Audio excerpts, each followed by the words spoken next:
Bom dia, gente querida de paz e bem. Um bom e abençoado ano novo para todos e todas.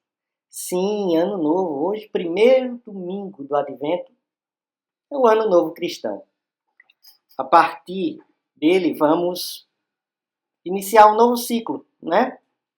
Um novo ciclo. Caminhamos o ano passado com Mateus, agora caminhamos com Marcos. É o ano B, não é? E como todo ano novo, temos expectativas, temos sonhos, né? Esperamos que coisas boas nos aconteçam e venham. Assim também o ano cristão. Assim é o advento. Essa expectativa, né? Esse esperançar da vinda desse palestino. Sim, do palestino, Jesus. Mas antes da gente começar, né? Os recadinhos de sempre. Curta, compartilhe os vídeos, esse vídeo nas redes sociais. Isso ajuda demais ao canal Paz e Bem. Você nem imagina. Dê o seu joinha, dê o seu like, tá? Se não é inscrito, não precisa nem dizer, né? Se inscreva. Venha fazer parte aqui desta comunidade plural e de paz. E também, se você puder e quiser, faça a sua assinatura solidária. Dessa forma, você contribui e ajuda na manutenção do canal. Isso tem ajudado demais, gente, ao nosso canal. Né? A gente não tem membresia. É uma proposta que a gente se coloca, Mauro coloca, e que eu acho muito interessante, porque a membresia cria uma certa divisão, né? Entre pessoas que são inscritos só e aquele que é membro, e aí privilegia, porque tem alguns conteúdos que são próprios para membros. E a gente quer manter esse conteúdo sempre aberto para todos. Tá? E a forma de você nos ajudar é fazendo a sua assinatura solidária. Aos assinantes, ao assinante, à assinante, nosso muito obrigado. Pois bem, ano novo, expectativas, sonhos, desejos, não é? Preparação para uma coisa boa que vem, não é? Assim é o advento, assim é o tempo de preparação para a vinda do menino Jesus, do Natal. Mais do que preparar uma mesa farta, cheia de comidas e guloseimas, a gente tem que preparar o coração. Com aquela palhinha da manjedoura. Aquele sentido de humildade. Aquela perspectiva de alguém que foi rejeitado entre os seus, que foi perseguido. E é nessa perspectiva que a gente precisa pensar o Jesus menino. E a partir dessa perspectiva, eu gostaria de, antes de analisar mesmo essa dimensão desse advento especial desse ano, eu gostaria de esclarecer algumas coisas que eu acho que precisam ser esclarecidas. Eu, como todo bom pernambucano, carrego em mim sangue judeu. Quem vai dizer isso, eu procurei, mas não encontrei quem disse tal citação, e acredito que tenha sido Gilberto Freire, que não é nenhum comunista, antes o contrário. Gilberto Freire vai dizer que todo pernambucano carrega uma gota de sangue judeu. E o meu sangue judeu, com certeza, vem de Pernambuco, mas também da Paraíba. Do sertão da Paraíba, da cidade de Sousa, dos Alves, da minha mãe, do ventre, né, sefardita. Esses que foram chamados de marranos, esse povo cristão novo, que, sendo chamado de herege, foi perseguido pela Inquisição e que teve que entrar, penetrar o interior. Eu acho isso muito bonito, essa imagem de entrar no interior da terra para fugir dessa perseguição e assim preservar a sua cultura, seus hábitos, a sua religião. Meus antepassados fugiram do litoral em direção ao interior por conta da perseguição. Perseguição religiosa, intolerância religiosa. E assim como sou constituído de sangue sefardita, ou sefaradita, eu sou também constituído pelo sangue da população dos índios, dos cariris, desse povo perseguido, morto, colocado em espaços confinados para que eles possam ali viver. Eu sou também constituído de sangue negro de África. Isso me constitui como um bom brasileiro. E tenho orgulho.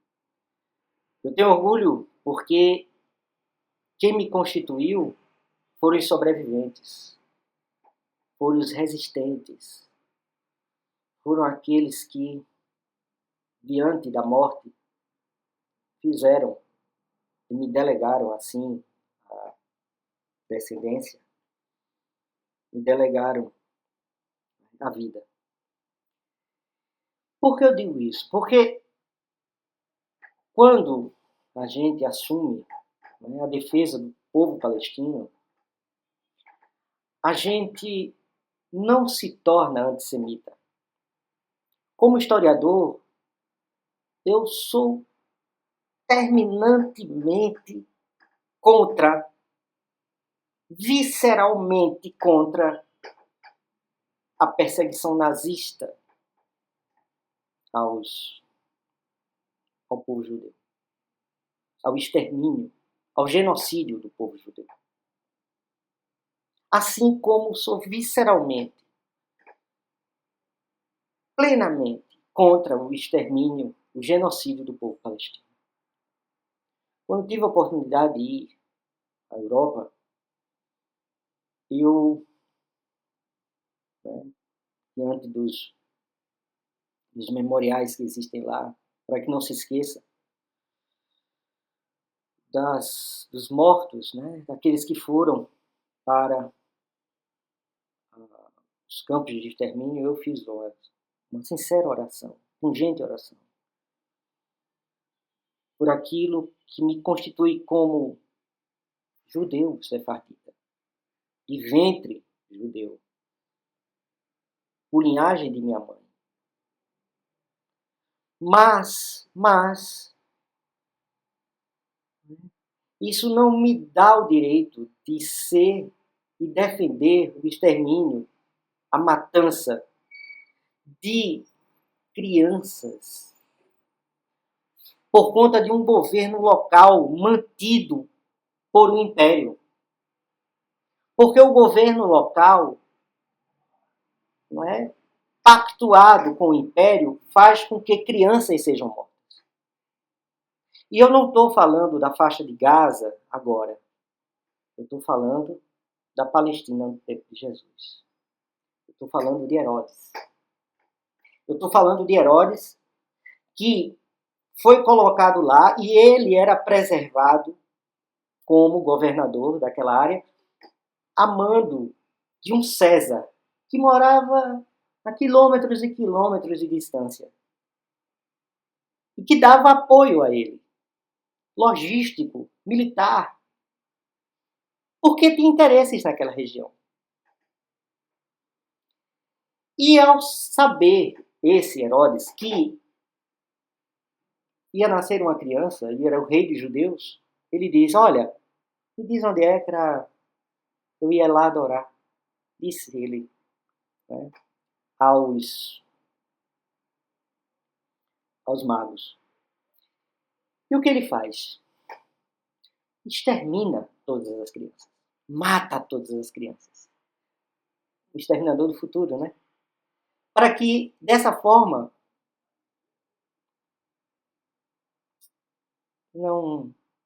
essa criança não venha a ser um rebelde. Alguém que se levanta contra o poder dele. Assim como fez também Faraó, né? Que manda matar as crianças para que essa população, né, e a prole, né, aí o termo proletário, a prole não se espalhe, e aí vai que esse povo se reúne todo e derruba o faraó. Esse é o medo de todos os senhores dos impérios, ou melhor, daqueles que são colocados ali por impérios. Sim. Eles matam as crianças. Mulheres, aquelas que geram, estupram, enfim, praticam atrocidades. E diante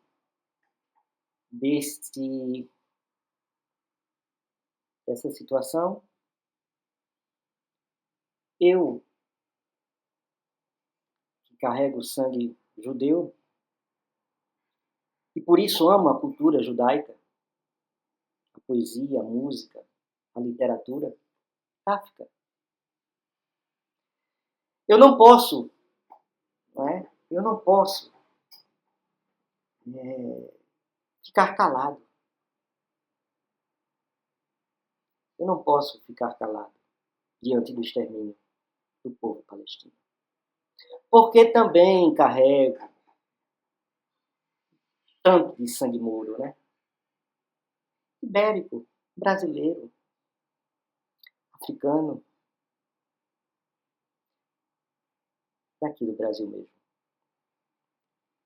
Sangue indígena, de ventre indígena. Então é nessa perspectiva que a gente deve se levantar nossa voz contra o sionismo, que é uma ideologia de intolerância, de afirmação de uma cultura, de um povo sobre outro. E nesse sentido, o que me leva, né, a terminantemente afirmar-me, né, me afirmar contra o nazismo, eu também me coloco contra o sionismo. Eduardo, que é incompatível, longe de estabelecer relações, mas toda forma de intolerância, toda política necropolítica que promove morte, destruição, eu sou terminantemente contrário.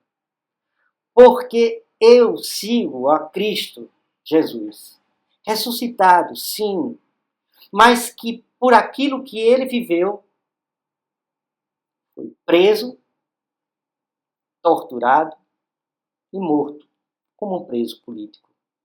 Porque, volto a dizer, a cruz é uma pena política. Apedrejamento é religioso, tá? Vamos dizer assim, uma forma, né, de você não segue uma prescrição lá, leva pedras, chibatadas, enfim. Isso é parte da lei religiosa. Mas cruz é uma morte que expressa uma sentença política. E é nessa perspectiva que a gente tem que ver o Natal. A partir da perspectiva da morte? Não. A partir da perspectiva da vida, da resistência, da resiliência, da consciência do que somos, do que nos constitui, daquilo, de separar o trigo do joio, de compreendermos o nosso lugar na história, nesse ano novo que nos oferece Cristo Jesus. No primeiro domingo do Advento, a gente possa, contribuir para a paz, afirmando que não podemos aceitar o antissemitismo, mas também não podemos aceitar uma política que, em nome de uma ideologia chamada sionismo, a gente pregue a morte. E é dentro disso que a gente tem que viver esse tempo. Então é nessa perspectiva que eu deixo vocês o Ano Novo. Um abençoado Ano Novo. Vamos falar, né? Conversar sobre essa quadra. E deixo, para finalizar, a coleta, a oração própria para esse domingo, segundo o livro de oração comum da Igreja Episcopal Anglicana do Brasil. Coleta própria para o primeiro domingo do Advento. Oremos. Rocha eterna, dá-nos a graça de rejeitar as obras das trevas e vestirmos das armas da luz durante esta vida mortal, em que teu Filho, Jesus Cristo, com grande humildade veio visitar-nos, a fim de que, no último dia, quando ele vier em sua gloriosa majestade, ressuscitemos com ele para a vida imortal, mediante o mesmo Jesus Cristo que vive e reina contigo, e com o Espírito Santo, agora e sempre. Amém. Recebam todos e todas as bênçãos de Deus. Que o caminho seja brando a nossos pés, que o vento sopre leve em nossos ombros, que o sol brilhe sobre os nossos rostos, e as chuvas caiam serenas em nossos campos. E até que nos vejamos novamente, Deus nos guarde da palma da sua mão. E a bênção de Deus Onipotente, Pai, Filho e Espírito Santo, seja conosco, e conosco habite eternamente. Amém. Deixo aqui toda a minha solidariedade ao pastor Henrique Vieira, também ao padre Júlio Lancelotti. Sinais vivos do reino. Testemunhas do Cristo Jesus, nascido na manjedoura. Vamos preparar as palhinhas do nosso coração para acolher o menino. Tchau, gente.